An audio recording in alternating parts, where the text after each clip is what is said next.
Bismillahirrahmanirrahim. Assalamualaikum warahmatullahi wabarakatuh. Saya Azmina Ashikin binti Muhammad Azumin dari kumpulan 5 akan membentangkan tentang isu-isu kontemporari dan cabaran perbankan perekonomian Islam.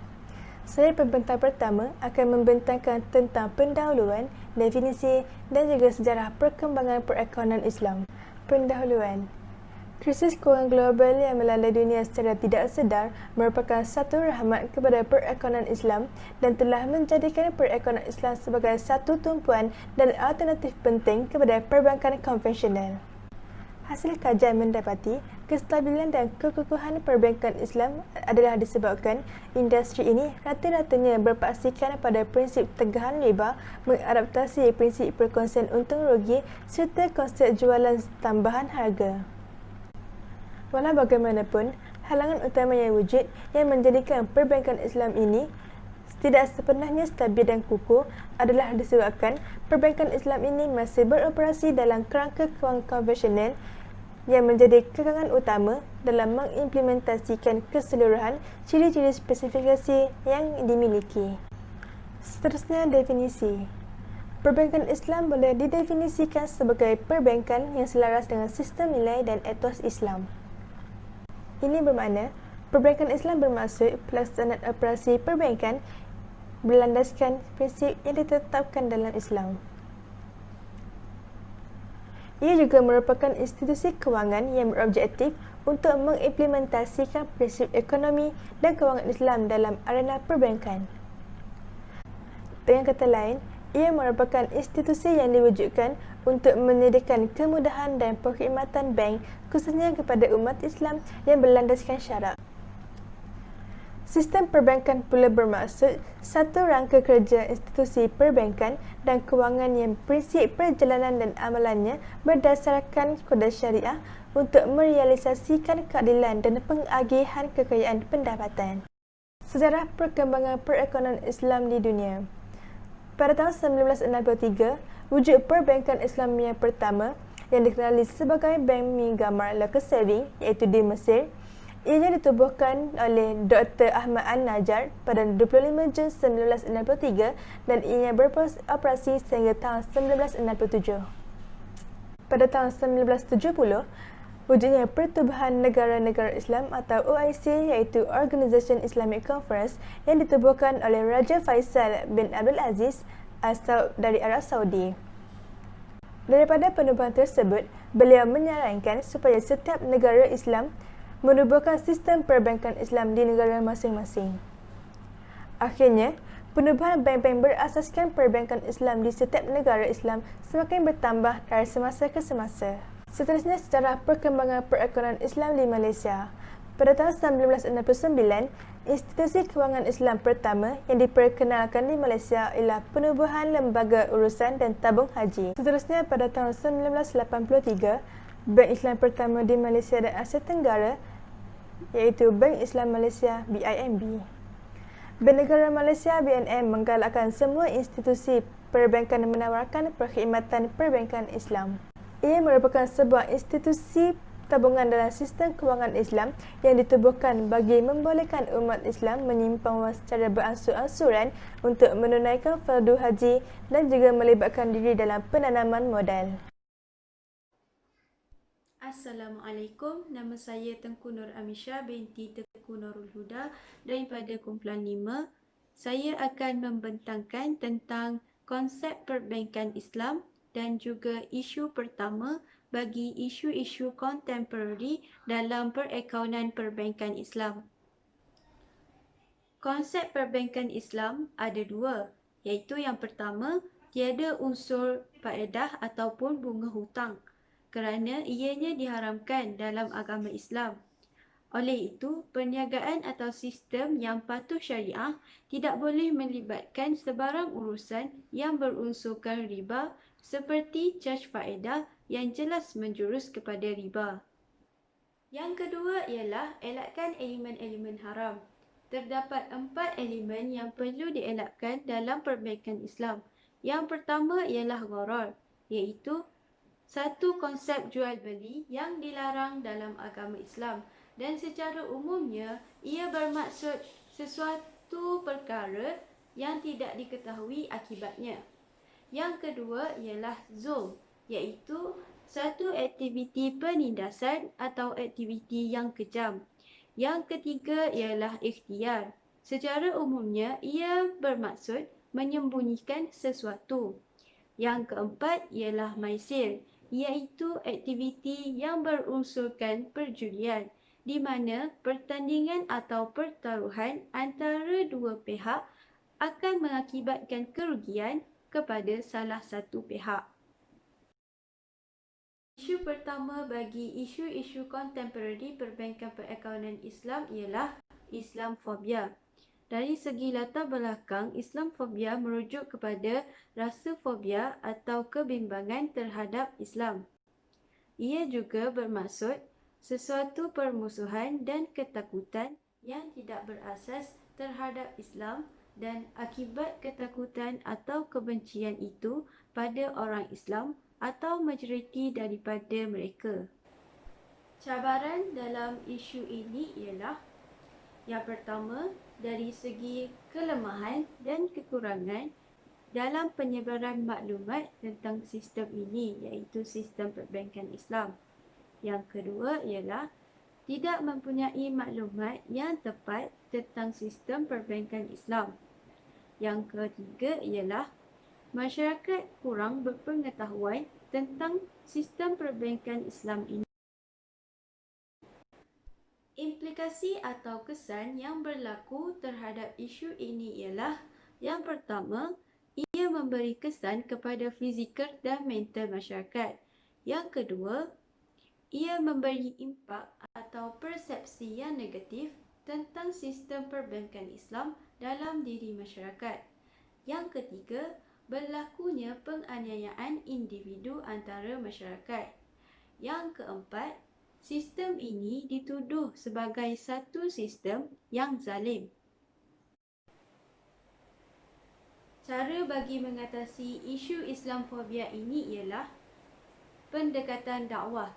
Ianya boleh dilaksanakan menerusi dua peningkatan kegiatan ini, iaitu yang pertama, penerangan secara agresif.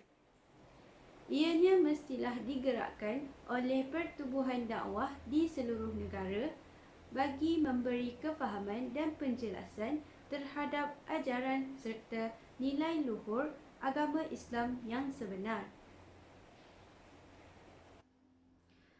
Kegiatan yang kedua ialah proses sosialisasi, iaitu memperbanyakkan lagi ruang interaksi dan juga perhubungan antara masyarakat umat Islam dan juga masyarakat bukan Islam. Proses ini boleh dilaksanakan dalam banyak ruang kehidupan, terutama di dalam bidang sosial dan budaya. Misalnya, umat Islam hendaklah memastikan penyertaan masyarakat bukan Islam dalam acara sosial dan kebudayaan di dalam pelbagai peringkat. Malah, kegiatan ziarah juga wajar dianjurkan secara berkala oleh persatuan penduduk setempat bagi merapatkan lagi hubungan antara masyarakat Islam dan juga masyarakat bukan Islam. Assalamualaikum warahmatullahi wabarakatuh. Saya Nur Hazira binti Muhammad Rusli akan membincangkan tentang isu sistem teknologi maklumat. Sistem teknologi maklumat atau lebih dikenali sebagai IT ialah produk pengisian yang merupakan salah satu komponen yang amat penting dalam sistem kewangan Islam. Dalam sektor perakaunan perbankan, penggunaan teknologi maklumat dalam institusi perbankan Islam adalah untuk meningkatkan pembangunan produk dan perkhidmatan baru seperti penyediaan mesin ATM. Seterusnya, menghubungkaitkan perkhidmatan keuangan, sistem perbankan dan pelaburan antarabangsa yang membolehkan sesebuah negara mempunyai kapasiti untuk mengawal nilai mata wang atau ekonomi melalui dasar campur tangan konvensional, iaitu conventional policy intervention. Dari sektor insurans pula, teknologi maklumat adalah untuk memproses tuntutan pelanggan dan pengemaskinian akaun pelanggannya. Tetapi terdapat juga beberapa isu dalam perakaunan perbankan Islam, iaitu sistem teknologi maklumat yang kurang canggih. Seterusnya, cabaran yang dihadapi dalam sistem teknologi maklumat ialah sistem teknologi maklumat keuangan Islam ini dilihat terlalu jauh dari segi kecanggihan dan kualitinya berbanding sistem konvensional yang telah lama dipraktikkan di dalam sesebuah negara.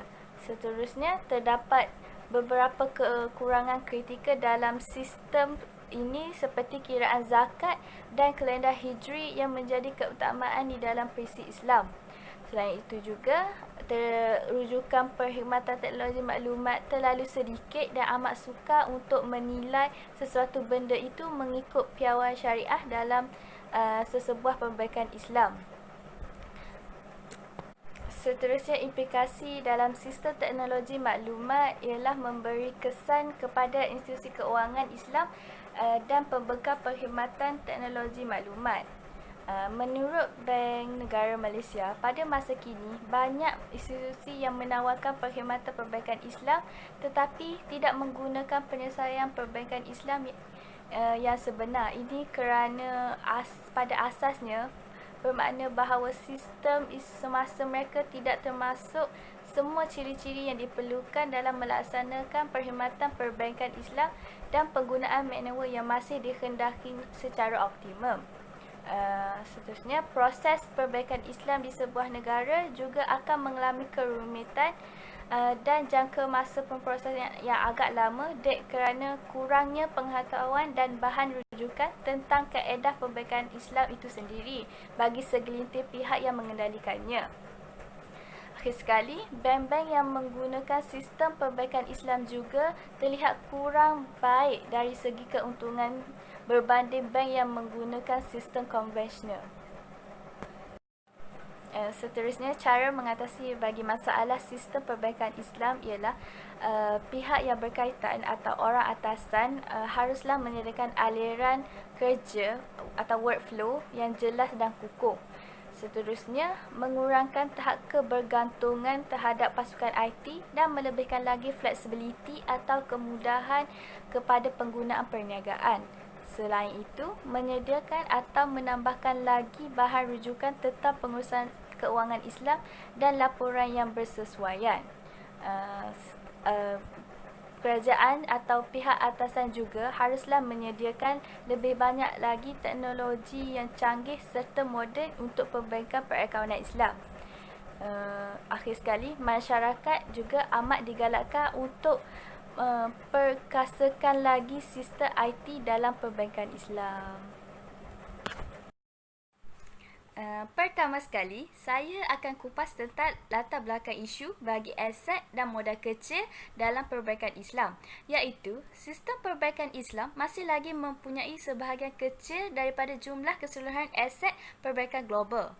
Sejak kebelakangan ini, berdasarkan pertumbuhan menyeluruh industri, sistem perbankan Islam masih lagi mempunyai sebahagian kecil daripada jumlah keseluruhan aset perbankan global dan bilangannya jauh lebih kecil jika nak dibandingkan dengan mereka yang mempunyai akaun konvensional. Seterusnya, kewujudan dasar liberalisasi keuangan yang merupakan satu bentuk reformasi dasar keuangan yang melibatkan proses pemasuhan beberapa bentuk dalam pasaran ekuiti yang bertujuan menggalakkan penyertaan pelaburan asing dalam pasaran ekuiti domestik. Pemasuhan ini membolehkan pelabur asing untuk mengakses pasaran modal domestik dan pelaburan tempatan serta dapat mengakses pasaran modal asing dengan mudah disebabkan oleh kos modal yang rendah, kesan daripada liberalisasi. Seterusnya, menurut Renaud Dibot dan Alexandra Demianet membincangkan mengenai kualiti aset bank dalam pasaran terbuka. Beliau menggunakan set data bagi 25 negara yang sedang membangun dari tahun 1996 dan sehingga 2010 dan mendapati pertumbuhan ekonomi yang lemah akibat daripada kegawatan ekonomi membawa kepada kejatuhan aliran modal dan mengurangkan pertumbuhan kredit, dan kualiti pinjaman juga turut berlaku kemerosotan. Seterusnya, menurut Abdul Latif Al-Hassan, Anthony Kreboh dan Charles Endo menganalisis berkaitan kualiti aset dalam tempoh krisis ekonomi yang berlaku kajian di Bank Ghanaian. Kajian ini bertumpu kepada faktor-faktor yang menyumbang kepada kemerosotan kualiti aset semasa tempoh krisis kewangan berlaku. Pengkaji menggunakan 25 buah bank di Ghana sebagai sampel dari tahun 2005 sehingga 2010. Hasil kajian mendapati pinjaman berbayar, struktur pasaran bank, saiz bank, inflasi dan keluaran dalam negara kasar signifikasi terhadap kualiti aset di Ghana. Seterusnya, menurut Dixon Pastori dan Morbe Mutaja mengkaji berkaitan pengaruh kecukupan modal dan kedudukan kualiti aset bank-bank di Tanzania. Pengkaji menggunakan pemboleh ubah modal, pinjaman yang tidak berbayar, modal teras dan pinjaman bersih yang tidak berbayar. Hasil kajian daripada 33 buah bank di Tanzania dalam tempoh 2006 sehingga 2011 mendapati kecukupan modal mempunyai pengaruh yang besar terhadap kualiti aset. Peningkatan nisbah modal juga boleh mengurangkan produktiviti kualiti aset. Seterusnya, saya akan kupas pasal cabaran yang berlaku bagi aset dan modal kecil dalam perbankan Islam. Okey. Cabaran yang dihadapi oleh perbankan Islam dalam isu aset dan modal kecil ialah kewujudan bank konvensional. Perbankan Islam ini perlu bersaing dengan perbankan konvensional bagi mendapatkan sokongan dan perhatian masyarakat dalam menjalankan transaksi perbankan dari segi kepelbagaian produk dan perkhidmatan yang ditawarkan. Walaupun kedua-dua perbankan ini berkembang dengan seiring, namun perbankan yang berjaya menguasai industri di Malaysia ialah perbankan konvensional. Ini berlaku kerana perbankan konvensional amat bijak dengan menarik perhatian pengguna, terutamanya pengguna yang beragama Islam, dengan menyediakan jendela Islamik atau lebih dikenali Islamic Window dalam urus niaga mereka, sebagai contoh Maybank Islamic dan CIMB Islamic, supaya lebih ramai pengguna menggunakan perkhidmatan mereka. Serta dianggarkan secara kasar hanya 1 daripada 8 pengguna Islam mempunyai akaun bank Islam. Selebihnya memilih bank konvensional. Hal ini menyebabkan aset dan modal bagi perbankan Islam jauh lebih kecil berbanding perbankan konvensional. Cara mengatasi bagi isu aset dan modal kecil ialah perbankan Islam perlulah memperuntukkan dana deposit ke dalam pembiayaan berasaskan prinsip mudarabah dan musyarakah. Melalui keadaan ini, struktur aset dan liability bank diperluaskan melalui persaingan untuk mendapatkan peluang pelaburan sebenar. Menurut Institute of Islamic Banking and Insurance 2011, sekiranya berlaku pulangan yang rendah di sebelah aset, kerugian ini akan diserap sepenuhnya di sebelah liability, di mana pendeposit turut bersama menanggungnya. Praktis sebegini bukan sahaja berupaya membawa kestabilan, malah membolehkan perbankan Islam mengekalkan nilai bersih yang tinggi meskipun berada di bawah institusi ekonomi yang sukar. Menurut Gampo Padye pada tahun 2000 dan Salman 2007. Seterusnya, implikasi.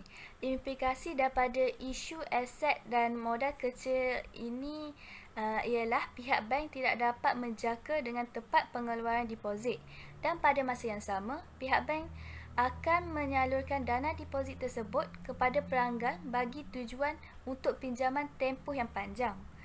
Ini kerana ketidakpadanan antara aset dan liability merupakan isu yang sering timbul dan menjadi masalah kepada institusi bank selaku institusi pengambilan deposit atau lebih dikenali deposit taker institution. Keadaan ini menunjukkan ketidakstabilan kepada bank. Petikan ini diambil daripada Diamond dan David pada tahun 1983. Cara mengatasi bagi isu aset dan modal kecil ialah perbankan Islam perlulah memperuntukkan dana deposit ke dalam pembiayaan berasaskan prinsip mudarabah dan musyarakah. Melalui keadaan ini, struktur aset dan liability bank diperluaskan melalui persaingan untuk mendapatkan peluang pelaburan sebenar. Menurut Institute of Islamic Banking and Insurance 2011. Sekiranya berlaku pulangan yang rendah di sebelah aset, kerugian ini akan diserap sepenuhnya di sebelah liability, di mana pendeposit turut bersama menanggungnya.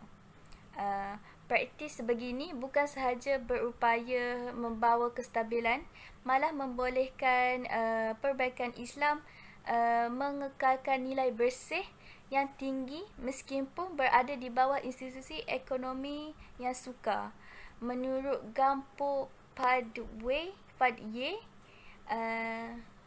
pada tahun 2000 dan Salman 2007.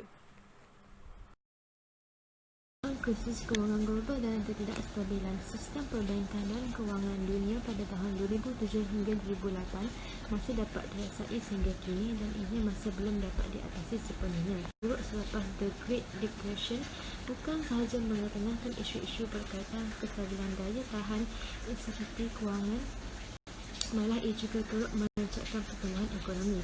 Sebahagian besar institusi perbankan yang bertaraf mega di dunia seperti di Amerika Syarikat, iaitu sistem Northern Rock dan Washington Mutual, telah terjejas teruk dan ranak.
Mengatasi ketidakstabilan kewangan berdasarkan ekonomi benar, di mana injunksi syariah mengkehendaki setiap urus niaga yang berlaku dalam perbankan Islam disandarkan kepada aset dan aktiviti yang menghubungkan aliran kewangan dengan aliran yang produktif.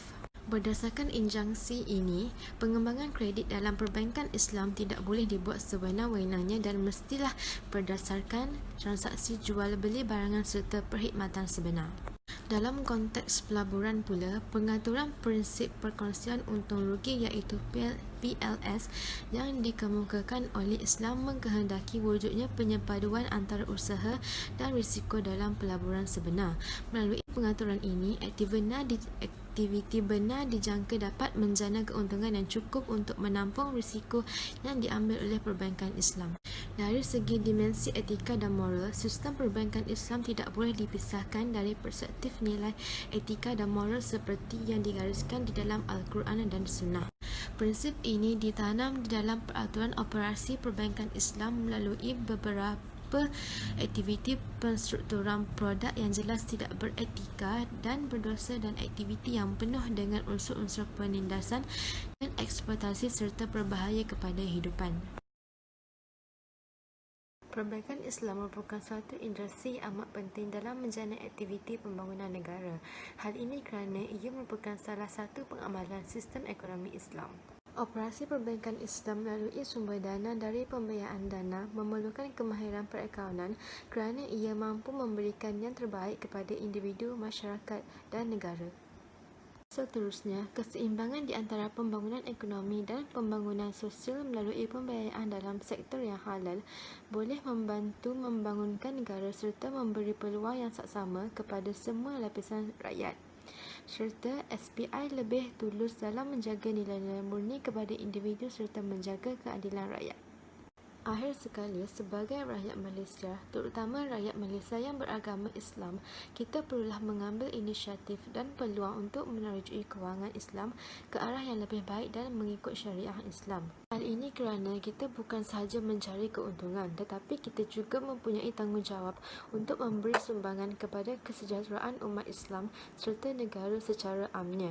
Serta amalan ini perlulah disemai dan ditanam di dalam diri masing-masing supaya menjadi satu amalan yang berterusan dalam memantapkan industri kewangan Islam.